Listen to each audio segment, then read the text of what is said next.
Honorable Président de la Chambre des députés, membres du bureau, chers collègues commissaires avec lesquels j'ai l'honneur de siéger, je veux parler de Prince Cyprien, collègue Jean-René Lochard, collègue Anous Bernard et collègue Louis-Marie Bonhomme, chers collègues de l'Assemblée. Il y a des moments dans la vie d'un pays côté qu'il est important pour nous prendre des décisions rapides pour assurer la stabilité politique et économique pays. Phénomène de-risking que nous parlons de l'en pile semaine ça représente un véritable danger pour l'économie haïtienne là, avec pour ça nous qui sommes pauvres. Une commission bilatérale a été mise en place au niveau du Parlement.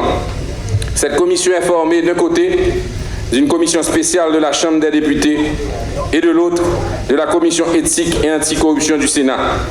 Cette commission bilatérale a travaillé d'arrache-pied ces derniers jours sur les modifications de la loi du 11 novembre 2013 sanctionnant le blanchiment des capitaux, le financement du terrorisme et la loi portant l'organisation de l'UCREF.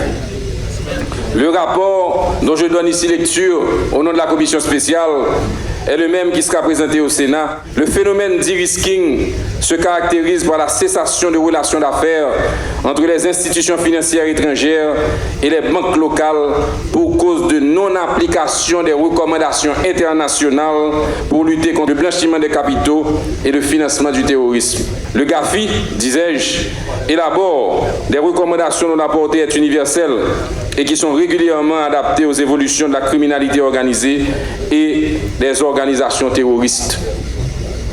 Les États sont ainsi appelés à veiller à l'application de ces normes en vue de protéger le système financier international.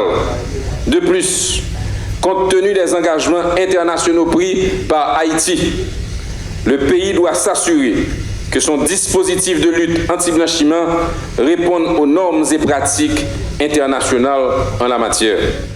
Au regard des recommandations du CAFI et de l'évolution récente des phénomènes de blanchiment de capitaux et du financement du terrorisme, certaines faiblesses évidentes sont persistantes et de nature à rendre inefficace le régime haïtien anti-blanchiment. Le texte, ci devant vous, poursuit un double objectif. Le premier, il offre des dispositions légales qui répondent aux recommandations du GAFI, celles du moins jugées utiles et efficaces. En ce sens, il est accordé de nouveaux moyens d'investigation au parquet et aux juges d'instruction. Le dépôt de ce projet de loi s'inscrit également dans un contexte sensible où le GAFIC a émis en juin dernier une déclaration publique soulignant les déficiences existantes du dispositif haïtien en invitant le pays à prendre les mesures correctives. Si avant la tenue de la plénière de novembre prochain, ces lois ne sont pas votées, Haïti risque d'être mise sur la liste des pays non coopératifs. Ceci favoriserait le phénomène du de-risking évoqué plus haut et un désengagement progressif des banques correspondantes de nos banques locales. Imaginez un instant, honorables collègues parlementaires, les conséquences à venir. Sans vouloir être alarmiste, elles pourraient tout simplement être catastrophiques.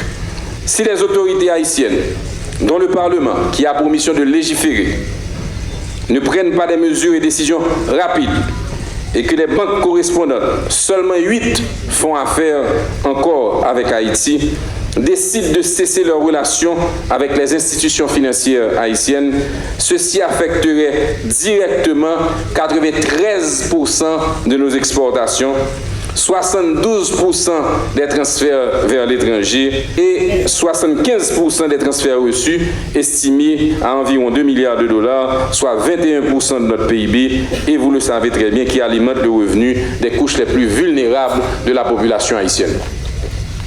La commission bilatérale recommande aux assemblées respectives, Sénat et Chambre des députés, un vote favorable aux modifications de la loi du 11 novembre 2013 sanctionnant le blanchiment des capitaux et le financement du terrorisme.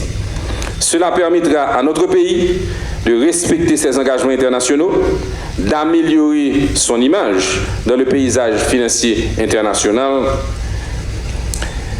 de garantir les flux financiers, dont les transferts d'argent, et de coopérer de manière efficace avec les autres pays pour lutter contre le phénomène du dérisking qui touche également plusieurs pays de la région. Je vous remercie de votre attention à la lecture de ce rapport et sans plus tarder, je demande au président de la Chambre des députés et au bureau d'en prendre acte. Merci. Merci. Le bureau. Et peut-être que ça a échappé à l'honorable député de la Cour, je l'ai fait au départ, mais je le referai encore avec plaisir. Les commissaires sont donc le député Price Cyprien, le député Jean-René Lochard, le député Louis-Marie Bonhomme et le député Anous Bernard. Et que je remercie de la sérénité avec laquelle ils ont travaillé nuit et jour pendant une semaine pour nous assurer d'être aujourd'hui, de répondre présent à ce rendez-vous à la veille de la fermeture de la session législative, vu l'urgence du moment et les dangers qui pèsent sur le système financier haïtien, sur l'économie nationale et surtout sur ça dans nous qui pipo vieux, qui pas. Merci beaucoup.